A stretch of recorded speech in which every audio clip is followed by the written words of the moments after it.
Hi sir, నా పేరు గాలిమేల రమేష్, మాది విజయనగరం. నా ఫోన్ నెంబర్ 7288956127. ఇప్పుడు నేను చేయబోయే స్కిట్ ఏంటంటే చెప్పాలా సార్? చెప్పురా రే చెప్పాలి. ఇప్పుడు నేను చేయబోయేది ఏంటి, అత్తారింటి దారిలో ఉంది కదా, అలాగే మామయ్య గుడికి దారిది అనమాట. ప్రదీప్, నువ్వేం చేస్తావు నాకు తెలియదు. 15 నిమిషాల కల్లా నాకు ఈ గుడి, ఈ ప్లేస్ కావాలి. ప్రతిదానికి ఏదో ఒకటి ఉంటుంది. కొనే ఆడవాళ్ళని వేరే గుడి పంపించు, మగవాళ్ళని బారుకి పంపించు, చిన్నపిల్లల్ని ఎగ్జిబిషన్ పంపించు, పేషెంట్కి కాల్ చేయి, ధర్మకర్తని రిక్వెస్ట్ చేయి, ఒప్పుకోకపోతే బెదిరించి వెనకపోతే చంపే. నీకు 5 minutes టైం ఇస్తాను, కేవలం 5 minutes. నాకు ఈ మీటింగ్ చాలా ఇంపార్టెంట్. అత్తయ్యని అడుక్కునేవాళ్ళేదని తాతయ్యని వదిలేసి వెళ్ళిపోయా. మరి మా అమ్మని కూడా అడుక్కునేవాడిని తాతయ్య నేనేం చెయ్యాలి?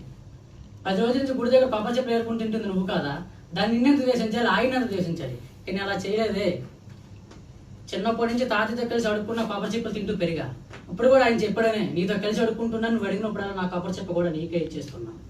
ఒక్కసారి ఆ ఇంటికి వచ్చి ఆ పెద్ద మనిషి కొబ్బరి చెప్ప ఇవ్వలేవు మామయ్య. ఒక్కసారి బ్రతకడానికి 2 విధాలు కడుక్కుంటాం. వాటి జాలి కడుక్కోవడం, ఇక్కడ కుక్కలు అడుక్కోవడం.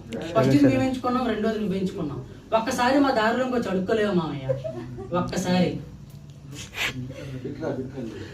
చిన్నప్పుడు అమ్మ ఎందుకు వచ్చి కొబ్బరి చెప్ప తినేది కాదు, అర్థం కాదు. నువ్వెందుకు అడుక్కోవడానికి వచ్చాడు కాదు తెలియదు. చాలా కోపం వచ్చింది మామయ్య, చాలా కోపం వచ్చేది. బయటికి కనపంచిన శత్రువుతో కంటికి కనపంచి యుద్ధం చేసేవాడిని మామయ్య, యుద్ధం చేసేవాడిని.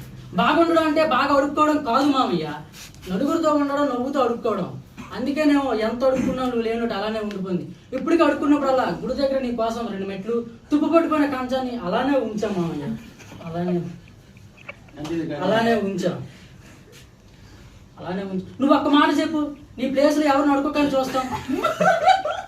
నీ కంచం నుంచి కొబ్బరి చెప్పి ఎవరు తీయకుండా కాపలా కాస్తాం. ఎప్పుడో చిన్నప్పుడు తిన్న కొబ్బరి చెప్పకి ఇప్పటికీ మోసం చదువుతూనే ఉన్నాం మామయ్య, మోసం చదువుతూనే ఉన్నాం.